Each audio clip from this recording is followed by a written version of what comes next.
안녕하세요. 함께 읽고 함께 성장하는 북토피아입니다.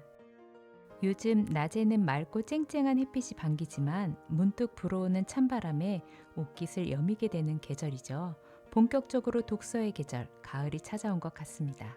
얼마 전 동네 도서관에서 월간지를 뒤적이다가 한 작가의 글을 읽게 되었는데요. 진솔하면서도 위트 있는 표현과 이야기가 저를 사로잡았습니다.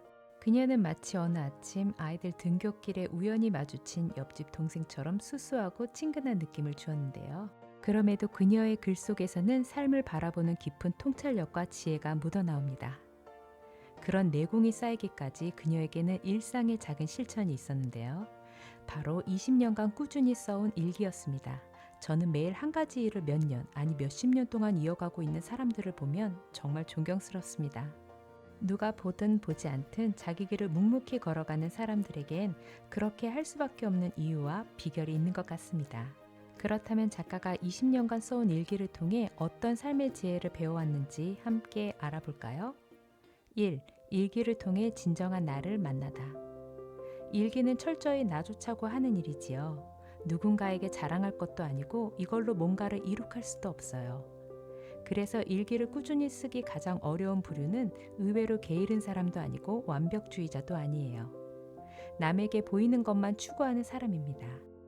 즉각적인 만족과 수치화할 만한 결과가 없으면 무가치하다고 여기는 부류의 사람들 말이에요. 그들에게 있어 일기 쓰기란 딱히 눈에 보이는 결과도 없고 자랑할 만한 전리품도 아닌 시간 낭비라고 여겨지기에 딱 좋으니까요.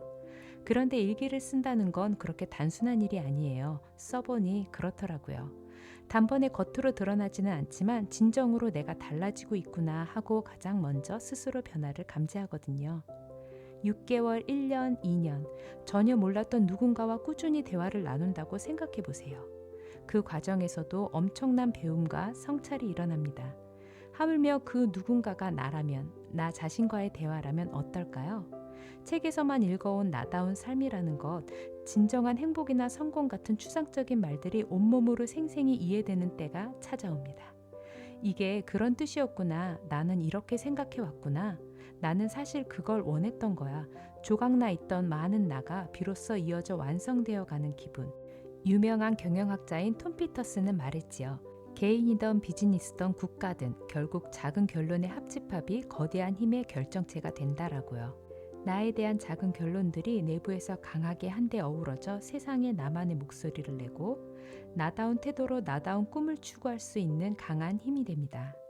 그 바탕에는 지치지 않고 스스로와 친해지고자 노력한 도구, 일기 쓰기가 있습니다. 이처럼 참 나를 아는 것은 자신을 있는 그대로 받아들이고 삶의 본질적인 행복과 성장에 도달하는 중요한 길입니다. 2. 99%를 다스리는 1%의 힘, 오롯이 나만을 위한 1%. 하루는 1440분, 여기에 1%가 대략 15분입니다. 그런데 이 하루 1%로 나머지 99%를 잘 다스리게 만드는 일들이 있어요. 제가 지금까지 효과를 톡톡히 본 것들로는 명상, 스트레칭, 오후에 짧은 낮잠, 그리고 일기 쓰기가 있어요. 이 네 가지 일들은 저에게 15분을 잘 써서 나머지 시간을 더 잘 쓰게 만드는 가성비 최고의 전략적 도구들이었습니다. 가족들이 아직 곤히 잠들어 있는 이른 아침에 가볍게 스트레칭을 한번 하고 따뜻한 물 한 잔을 가지고 책상에 앉은 기분은 조금 과장된 표현을 하자면 온몸의 세포가 즐거운 비명을 지르는 것 같은 순간이에요. 그 15분간 오늘 해야 할 일, 오늘 내가 원하는 하루, 나를 둘러싼 작지만 아름다운 것들에 대한 감사를 적으며 나머지 99%를 살아갈 힘을 얻습니다. 3. 나를 재양육하는 과정. 지난 몇 년간 내면 아이 치유에 관한 작업을 진행하며 배운 개념이 있습니다. 어른이 된 나는 이제 스스로를 재양육해야 할 의무를 가지고 있다는 사실이었어요. 그 시작은 부모나 주변 사람들에게 받고 싶었던 그 관심과 사랑을 이제는 스스로에게 충분히 줄 수 있는 존재임을 깨우치는 것이었습니다. 그 힘은 내 안에 있으니까요. 나도 아직 나를 모른다의 저자이자 임상 심리학자인 허지원은 말합니다. 나의 진심과 나의 고단한 영혼을 알아주는 일, 다른 사람에게 기대지 않고 그냥 내가 하면 됩니다. 내가 제일 잘할 수 있는 일을 외주로 넘기려 하지 마세요. 쿵, 망치로 머리를 한 대 얻어맞은 기분이었어요. 내가 제일 잘할 수 있는 일을 외주로 넘기지 말 것.